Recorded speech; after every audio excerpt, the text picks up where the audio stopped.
Bismillahirrahmanirrahim. Assalamualaikum warahmatullahi wabarakatuh. Bismillahirrahmanirrahim. Wassalatu wassalamu ala asrofil anbiya'i wal mursalin wa ala alihi wasahbihi ajmain. Amma ba'du. Teman-teman, kali ini dari kelompok kami akan mempresentasikan mengenai Ba'i Atain fil Ba'iyah atau 2-in-1. Kelompok kami terdiri dari 5 anggota. Yang pertama Vina Aulia, kemudian ada Gita Rosita, ada Hanun Nusaibah, kemudian saya sendiri Muhammad Mutawakil, dan terakhir ada Muhammad Qosam Mujadidi. Baik, yang pertama akan menyampaikan kepada Hana, waktu dan air dipersilakan. Baik, terima kasih kepada Mahbub atas kesempatannya. Saya akan menjelaskan mengenai pengertian dari Ba'i Atain fi Ba'iyah atau 2-in-1.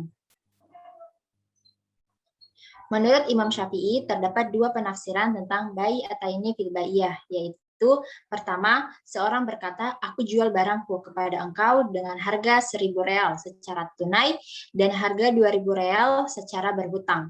Kedua, bahwa seorang berkata, aku jual barangku ini kepadamu dengan syarat agar kamu jual pula barangmu kepadaku. Alasan pelarangan pada transaksi pertama karena transaksi tersebut mengandung gharar yang disebabkan oleh ketidakjelasan mengenai jumlah harga. Sedangkan alasan pelarangan kedua yaitu mencegah untuk memanfaatkan kebutuhan orang lain. Hal ini terjadi pada saat orang terpaksa membeli sebuah barang, maka syarat yang diberikan penjual kepada pembeli ketika membeli barang darinya merupakan bentuk eksploitasi yang bisa menyebabkan hilangnya unsur kerelaan dalam jual beli. Adapun menurut Imam Maliki, Ba'i Ataini fil Ba'iyah seperti seseorang yang membeli barang dengan harga 1 dinar secara tunai atau seekor domba secara kredit dan barang dengan 2 harga yang diwajibkan atasnya.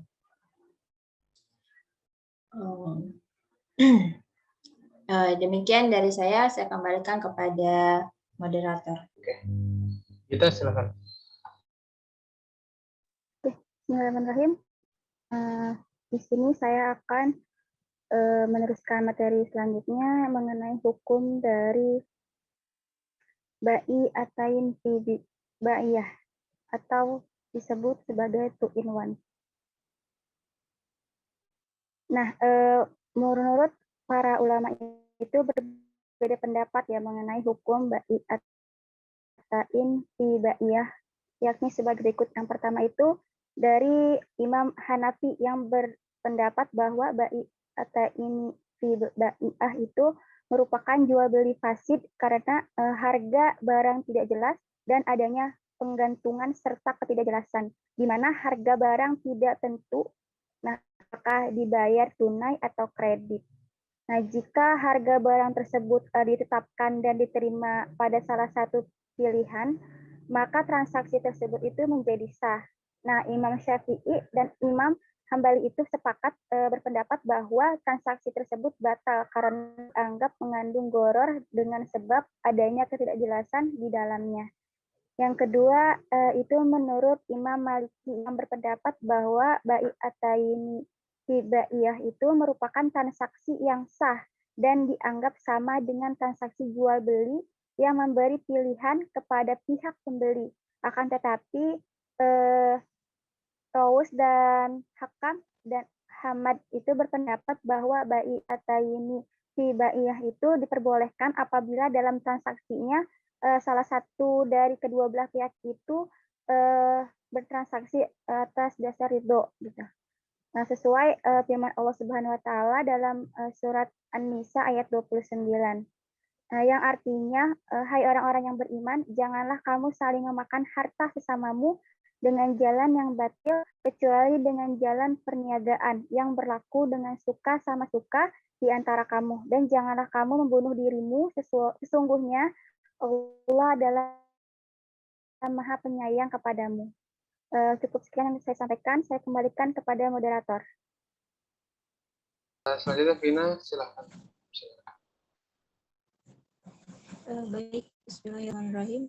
Di sini saya akan melanjutkan melanjutkan pembahasan selanjutnya, yaitu mengenai batasan dan standar bai'atain fi bai'ah atau 2-in-1. Para ulama yang membolehkan praktik multi-akad bukan berarti membolehkan secara bebas, tetapi ada batas-batasan yang tidak boleh dilewati, karena batasan ini akan menyebabkan multi-akad menjadi dilarang. Di kalangan ulama, batasan-batasan ini ada yang disepakati dan diperselisihkan. Secara umum, batasan yang disepakati oleh para ulama adalah sebagai berikut. Pertama, di sini ada multi-akad dilarang karena nas agama dalam hadis Nabi secara jelas menyatakan tiga bentuk multi-akad yang dilarang, yaitu multi-akad dalam jual beli atau bai dan pinjaman, dan dua akad jual beli dalam satu akad jual beli, dan 2 transaksi dalam satu transaksi. Suatu akad dinyatakan boleh selama objek, harga, dan waktunya diketahui oleh kedua pihak. Jika salah satu di antara tidak jelas, maka hukum dari akad itu dilarang. Terus selanjutnya di sini ada multi akad sebagai hilah ribawi. Multi akad yang menjadi hilah ribawi dapat terjadi melalui kesepakatan jual beli inah atau sebaliknya, dan hilah riba fadl. Nah, di sini multi akad sebagai hilah ribawi terbagi menjadi beberapa, yaitu ada al-inah. Contoh al-inah yang dilarang adalah menjual sesuatu dengan harga 100 secara cicil dengan syarat pembeli harus menjualnya kembali kepada penjual dengan harga 80 secara tunai. Pada transaksi ini seolah ada 2 akad jual beli, padahal nyatanya merupakan hilah riba dalam pinjaman atau qard karena objek akad semu dan tidak faktual dalam akad ini. Sehingga tujuan dan manfaat dari jual beli yang ditentukan syariat tidak ditemukan dalam transaksi ini. Terus kemudian yang kedua di sini ada hilah riba fadl. Hal ini terjadi apabila seseorang menjual sejumlah, misalnya 2 kilo beras, harta ribawi dengan sejumlah harga, misalnya 10.000 dengan syarat bahwa ia dengan harga yang sama 10.000 harus membeli dari pembeli tadi sejumlah harta ribawi sejenis yang kadarnya lebih banyak. Misal kilogram. Transaksi saya akan melanjutkan lagi pembahasan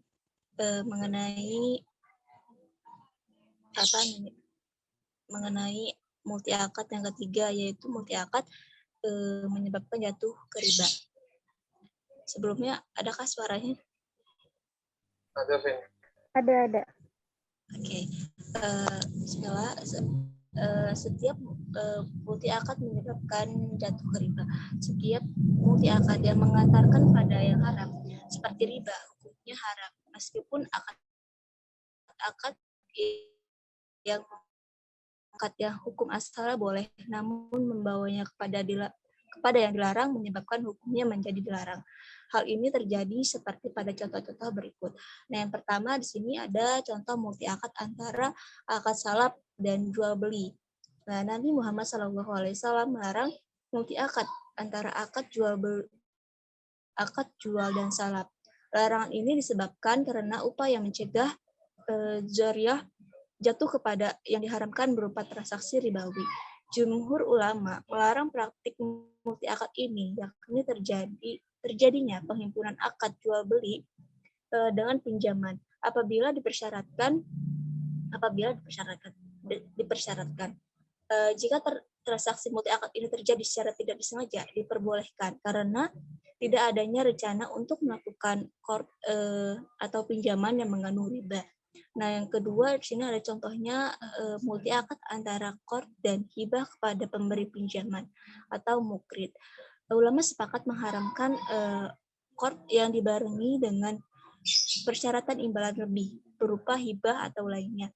Seperti contohnya seseorang meminjamkan atau memberi utang suatu harta kepada orang lain dengan syarat ia menempati rumah penerima pinjaman atau muqtarid ini memberi hadiah kepada pemberi pinjaman atau memberi tambahan kuantitas atau kualitas objek qard saat mengembalikannya. Nah, transaksi seperti ini dilarang karena mengandung unsur riba. Apabila transaksi pinjam-meminjam ini kemudian disertai hadiah atau kelebihan, tetapi dilakukan sendiri secara sukarela oleh orang yang diberi pinjaman, tanpa ada syarat dan kesepakatan sebelumnya, hukumnya halal karena tidak mengandung unsur riba di dalamnya. Mungkin cukup sekian dari saya kembalikan kepada moderator.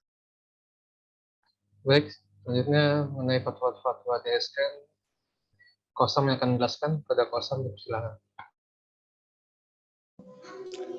Oke, baik.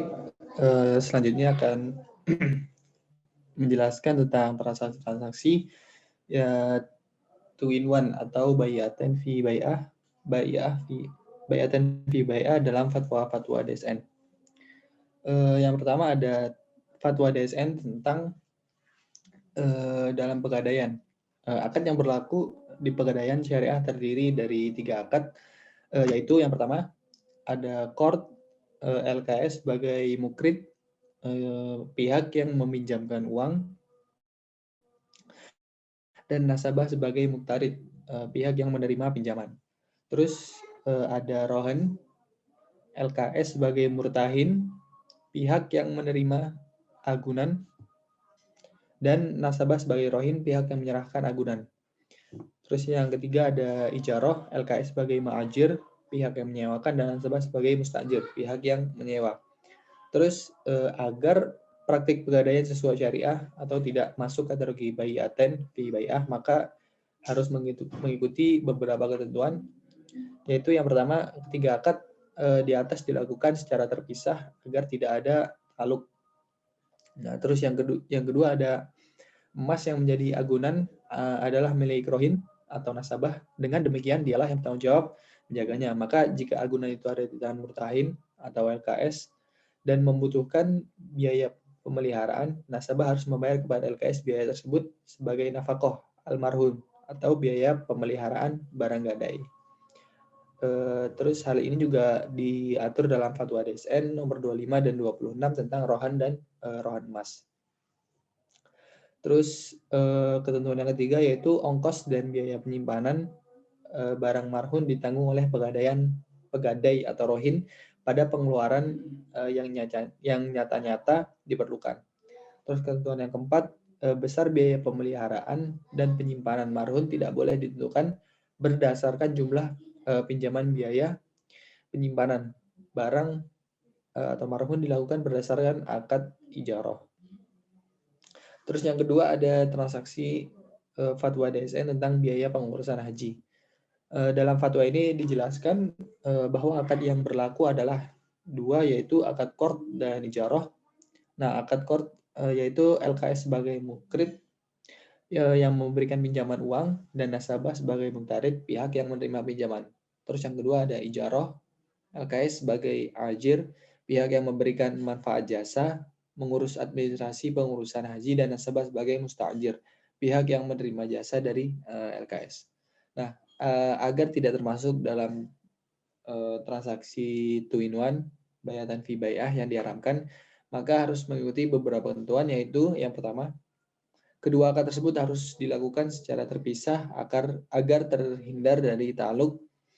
Terus yang kedua, ketentuan yang kedua yaitu jasa pengurusan haji tidak boleh dipersyaratkan dengan pemberian talangan haji. Besar imbalan jasa ijarah tidak boleh dikaitkan dengan jumlah talangan qard LKS kepada nasabah. Hal ini tercantum dalam Fatwa DSN nomor 29 tentang pembiayaan pengurusan haji. Terus yang ketiga ada Fatwa DSN tentang sell and leaseback, yaitu akad yang berlaku dalam kontrak sell and leaseback adalah terdiri dari 2 akad, yaitu bai dan ijarah.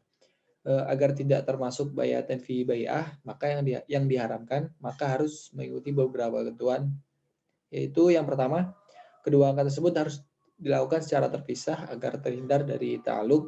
Terus yang kedua, kedua akad tersebut harus berdiri sendiri, yaitu akad ijarah dilakukan setelah akad bai' selesai dilaksanakan. Sebagaimana telah diatur dalam Fatwa nomor 71 tentang sell and leaseback yaitu akad yang digunakan adalah bai dan ijarah yang dilaksanakan secara terpisah. Terus dalam akad bai, pembeli boleh berjanji kepada penjual untuk menjual kembali kepadanya aset yang dibelinya sesuai dengan kesepakatan. Akad ijarah baru dapat dilakukan setelah terjadi jual beli atas aset yang akan dijadikan sebagai objek ijarah. Objek ijarah adalah barang yang memiliki manfaat dan nilai ekonomi. Rukun dan cara ijarah dalam fatwa sell and leaseback ini harus memperhatikan substansi ketentuan terkait dalam fatwa DSN MUI nomor 9/DSN MUI/4/2000 tentang pembiayaan ijarah. Terus hak dan kewajiban setiap pihak harus dijelaskan dalam akad. Dan yang terakhir, biaya-biaya yang timbul dalam pemeliharaan objek sell and leaseback diatur dalam akad. Mungkin sekian materi yang dapat saya sampaikan. Saya kembalikan lagi kepada moderator. Baik, terima kasih. Sekian dari kelompok kami mengenai 2-in-1. Apabila ada kesalahan dan kekurangan, kami mohon maaf. Wabillahi taufiq wal hidayah. Assalamualaikum warahmatullahi wabarakatuh.